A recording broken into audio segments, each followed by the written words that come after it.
Hello and welcome back to my channel. From my earliest reading years, there has always been one genre that I said I would never touch. And that genre is horror. I have always had a very vivid imagination, a very active imagination, and I always said I did not need help in scaring my own self because I can do that just fine on my own. I was scared and I was okay with that. So 4 years ago or thereabouts, I started reading psychological thrillers. And that was also something that I was like, I don't think I'm gonna like this. This is probably gonna be too much, but I'll try it. But I was kind of scared. I ended up loving the book that I started with, and that started me on a trajectory of really loving psychological thrillers, and it's one of my favorite genres now. Now, over the last year or so, some of the thrillers that I have read have taken a somewhat darker turn. A lot of them have had slightly creepier elements, things that previously I did not think I would ever read, and I was enjoying it. There were multiple points in which I would send a Snapchat to my best friend and say, who even am I right now?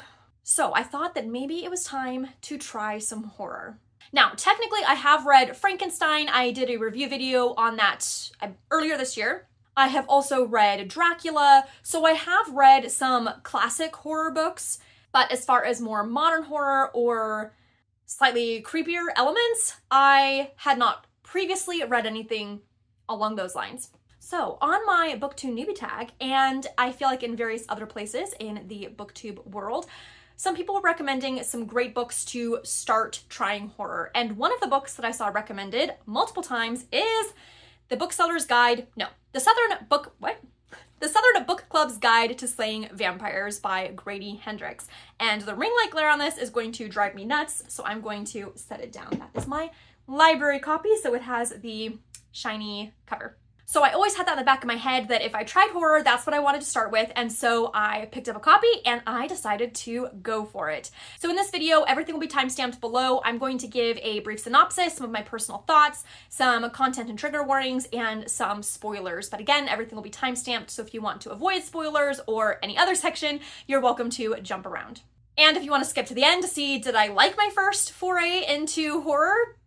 That'll be at the end. The Southern Book Club's Guide to Slaying Vampires takes place in the early 90s in South Carolina. Our protagonist is Patricia. She is a housewife who's new to the area and she wants to make some friends. She ends up joining a book club with some of the other women in the neighborhood, and they quickly jump into a whole lot of true crime books.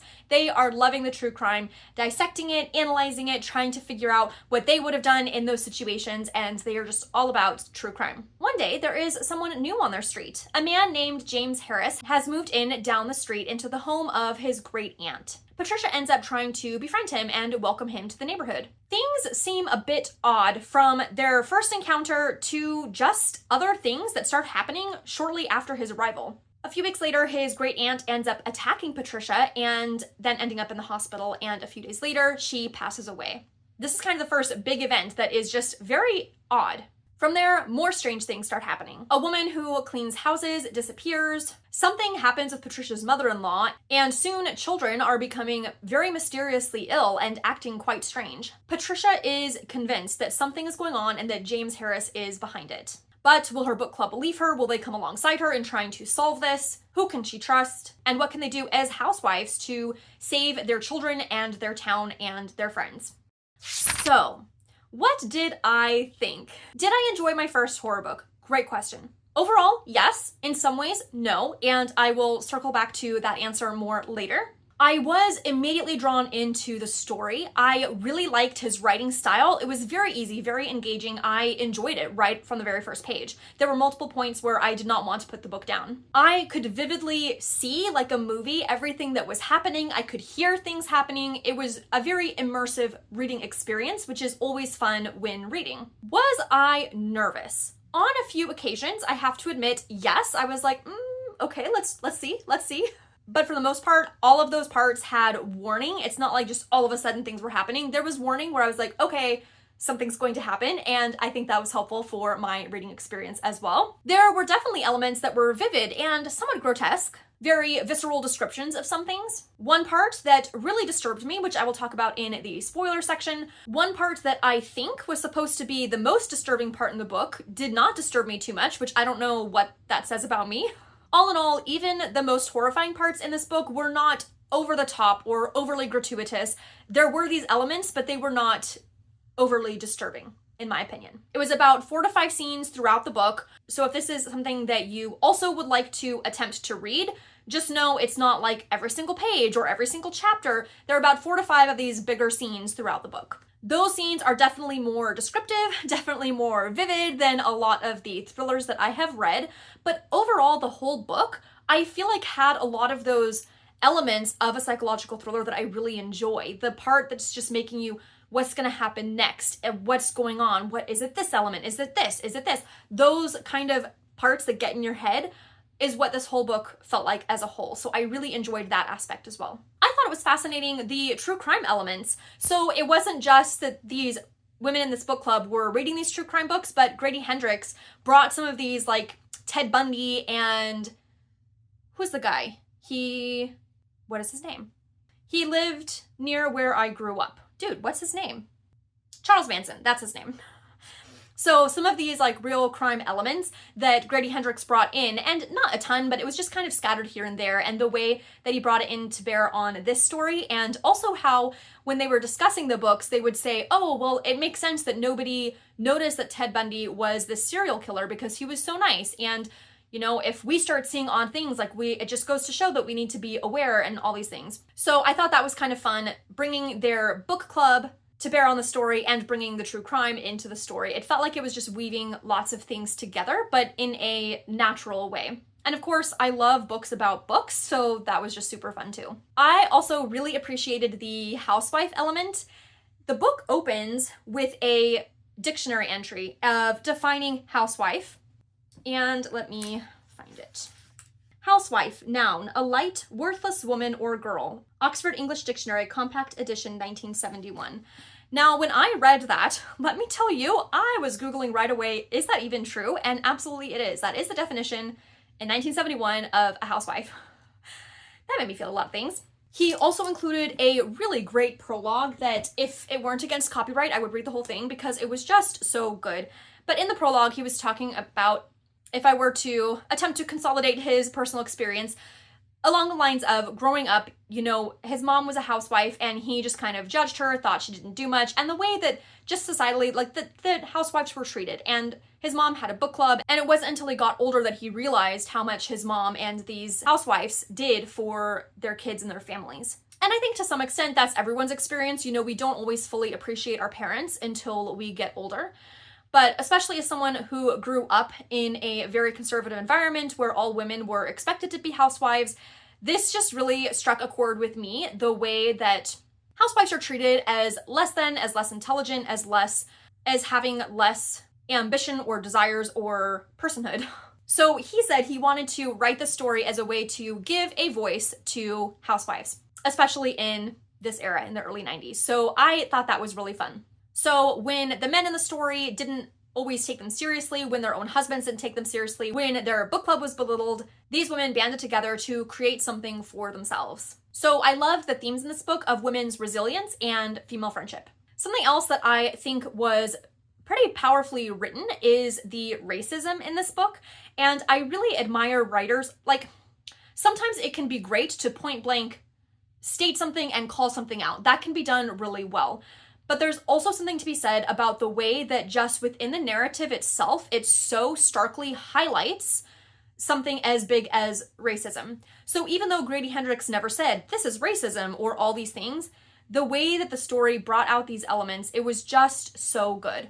These middle-class white women were verbally supportive of helping all the children and all the families, yet when push came to shove, they were more concerned about their white families and their white children than the black families and black children that lived in the neighborhood down the way. And of course, it sounded so good because, oh, we have to protect our children, like all these things that sound so good. But through so many different elements of the story, it came to light that there were race aspects involved.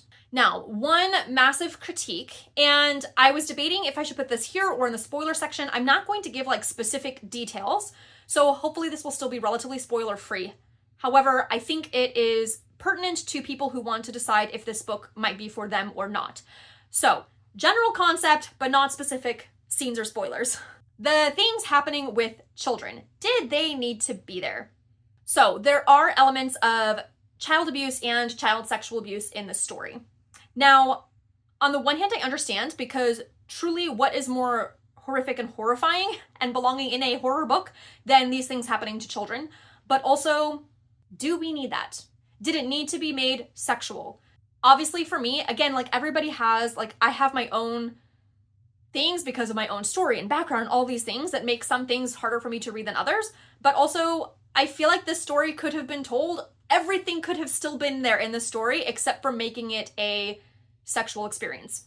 It just makes me remarkably, remarkably uncomfortable, as it should. And again, that's part of the horror aspect. It's supposed to make you uncomfortable. I'm so hesitant for things to be in a story involving horrific abuse of children. So the sexualization, particularly of the children, and also the sexualization of assault was a bit much for me.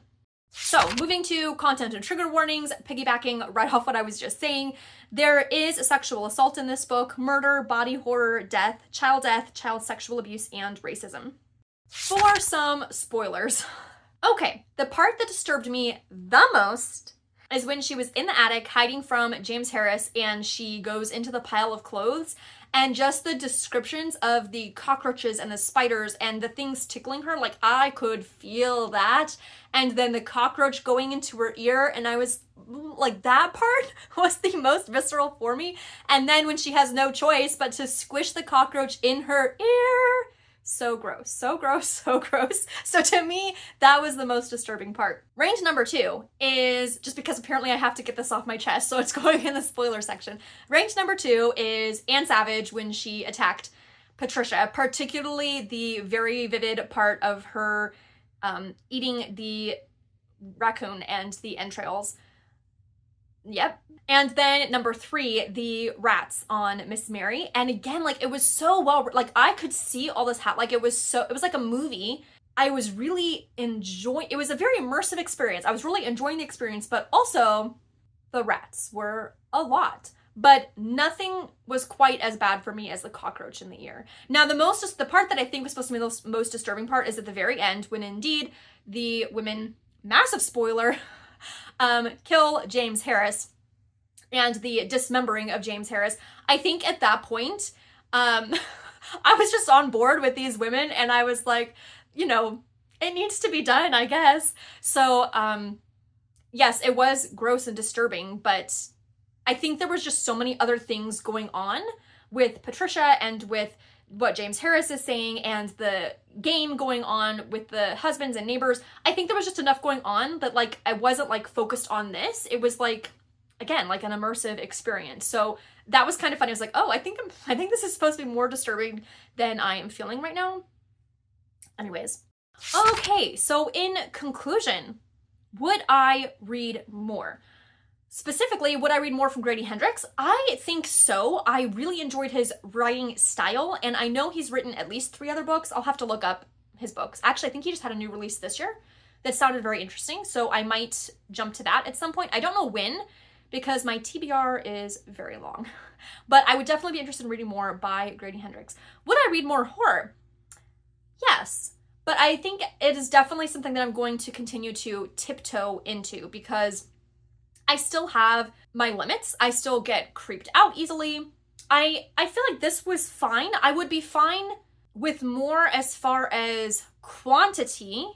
I don't know how much more I would want at this point as far as creepiness or grossness.